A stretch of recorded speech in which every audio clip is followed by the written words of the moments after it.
السلام علیکم، کیا حال ہے دوستو؟ امید کرتا ہوں آپ لوگ سب خیریت سے ہوں گے۔ اللہ پاک ہماری جان، مال، عزت و آبرو کی حفاظت فرمائے۔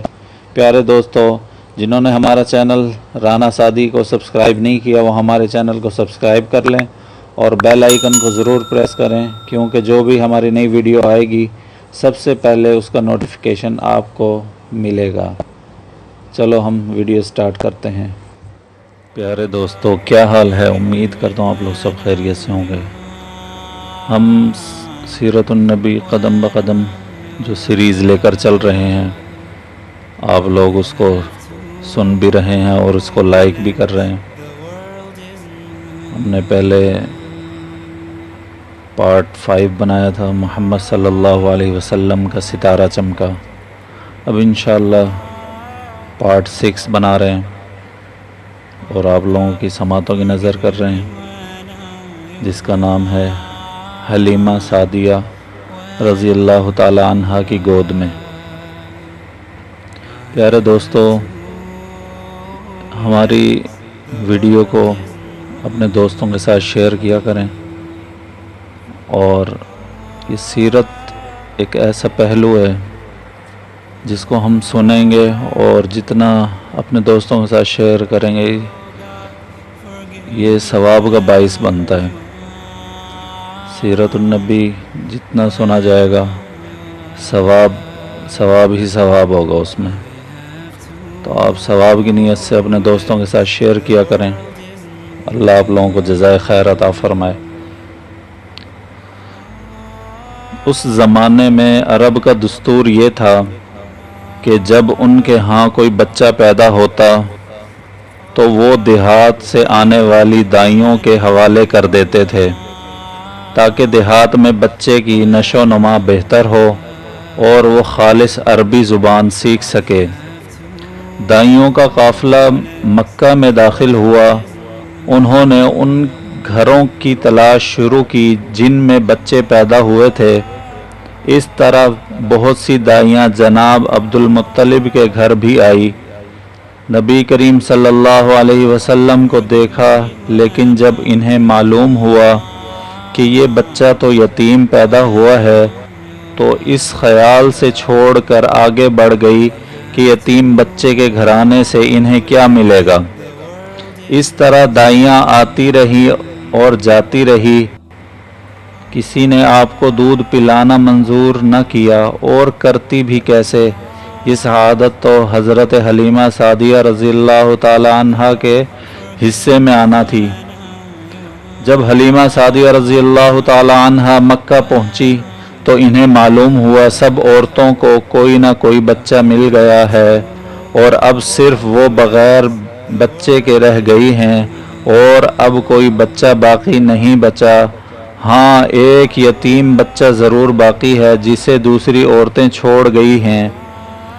حلیمہ سعدیہ رضی اللہ تعالی عنہا نے اپنے شوہر عبداللہ بن حارث سے کہا، خدا کی قسم مجھے یہ بات بہت ناگوار گزر رہی ہے کہ میں کسی بچے کے بغیر جاؤں اور دوسری سب عورتیں بچے لے کر جائیں، یہ مجھے طعنے دیں گی، اس لیے کیوں نہ ہم اسی یتیم بچے کو لے لیں۔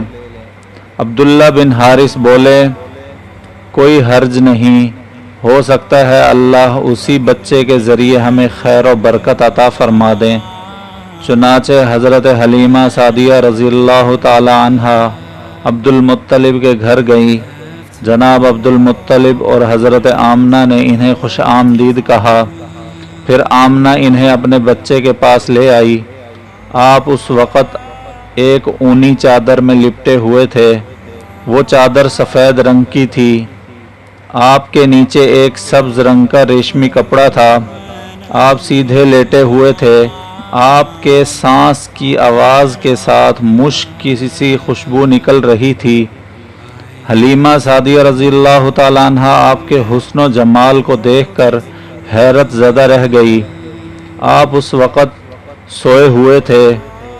انہوں نے جگانا مناسب نہ سمجھا، لیکن جوں ہی انہوں نے پیار سے اپنا ہاتھ آپ کے سینے پر رکھا، آپ مسکرا دیے اور آنکھیں کھول کر ان کی طرف دیکھنے لگے۔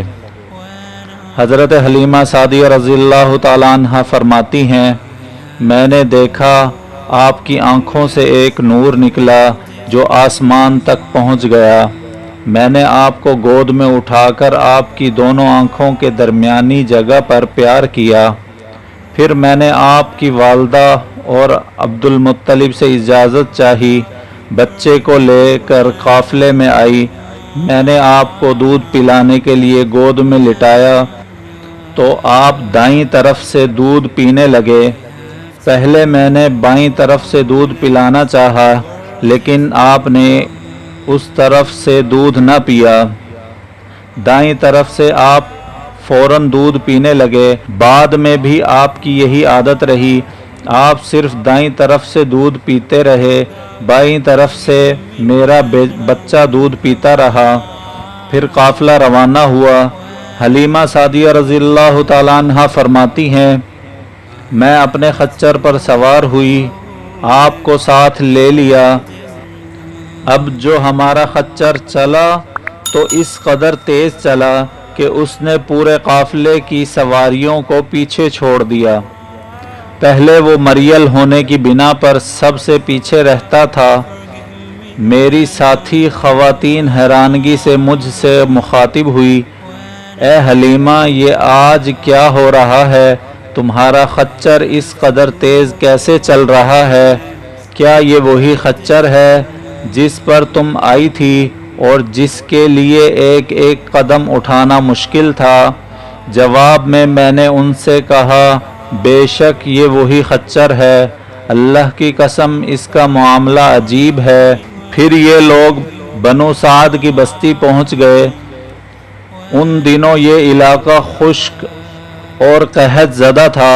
حلیمہ سعدیہ رضی اللہ تعالیٰ عنہ فرماتی ہیں، اس شام جب ہماری بکریاں چر کر واپس آئیں تو ان کے تھن دودھ سے بھرے ہوئے تھے، جبکہ اس سے پہلے ایسا نہیں تھا۔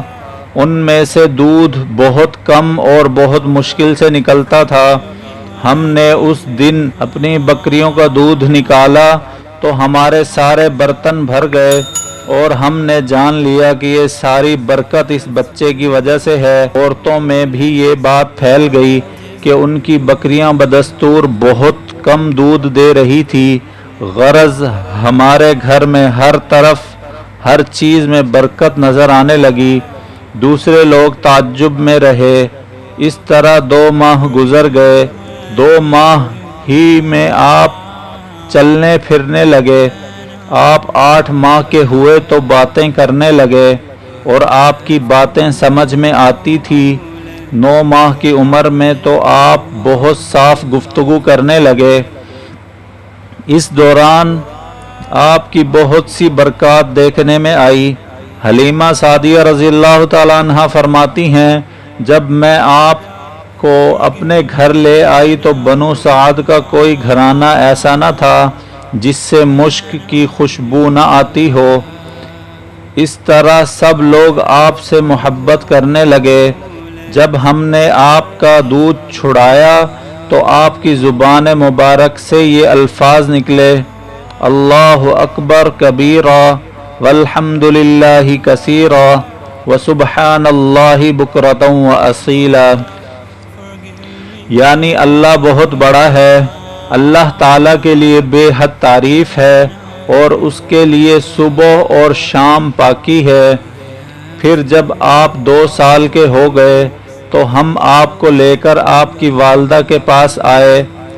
اس عمر کو پہنچنے کے بعد بچوں کو ان کے ماں باپ کے حوالے کر دیا جاتا تھا۔ ادھر ہم آپ کی برکات دیکھ چکے تھے اور ہماری آرزو تھی کہ ابھی آپ کو کچھ مدت اور ہمارے پاس رکھیں۔ چنانچہ ہم نے اس بارے میں آپ کی والدہ سے بات کی۔ ان سے یوں کہا، ہمیں اجازت دیجیے کہ ہم اس بچے کو 1 سال اور اپنے پاس رکھیں۔ میں ڈرتی ہوں کہیں اس پر مکہ کی بیماریوں اور آب و ہوا کا اثر نہ ہو جائے۔ جب ہم نے ان سے بار بار کہا تو حضرت آمنہ مان گئی۔ اور ہم آپ کو اپنے گھر لے آئے۔ جب آپ کچھ بڑے ہوئے تو گھر سے باہر نکل کر دوسرے بچوں کو دیکھتے تھے، وہ آپ کو کھیلتے نظر آتے، آپ ان کے نزدیک نہ جاتے۔ ایک روز آپ نے مجھ سے کہا، امی جان کیا بات ہے، دن میں میرے بہن بھائی نظر نہیں آتے؟ آپ اپنے دودھ شریک بھائی عبداللہ اور بہنوں انیسہ اور شیمہ کے بارے میں پوچھ رہے تھے۔ حلیمہ سعدیہ رضی اللہ تعالی عنہا فرماتی ہیں، میں نے آپ کو بتایا وہ صبح سویرے بکریاں چرانے جاتے ہیں، شام کے بعد گھر آتے ہیں۔ یہ سن کر آپ نے فرمایا، تب مجھے بھی ان کے ساتھ بھیج دیا کریں۔ اس کے بعد آپ اپنے بھائی بہنوں کے ساتھ جانے لگے۔ آپ خوش جاتے اور واپس آتے۔ ایسے میں ایک دن میرے بچے خوف زدہ انداز میں دوڑتے ہوئے آئے اور گھبرا کر بولے، امی جان جلدی چلیے ورنہ ہمارا بھائی محمد ختم ہو جائیں گے۔ یہ سن کر ہمارے تو ہوش ہی اڑ گئے۔ دوڑ کر وہاں پہنچے، ہم نے آپ کو دیکھا، آپ کھڑے ہوئے تھے، رنگ اڑا ہوا تھا، چہرے پر زردی چھائی ہوئی تھی، اور یہ اس لیے نہیں تھا کہ آپ کو سینہ چاک کیے جانے سے کوئی تکلیف ہوئی تھی، بلکہ ان فرشتوں کو دیکھ کر آپ کی یہ حالت ہوئی تھی۔ حلیمہ سعدیہ رضی اللہ تعالی عنہا فرماتی ہیں، ہم نے آپ سے پوچھا کیا ہوا تھا؟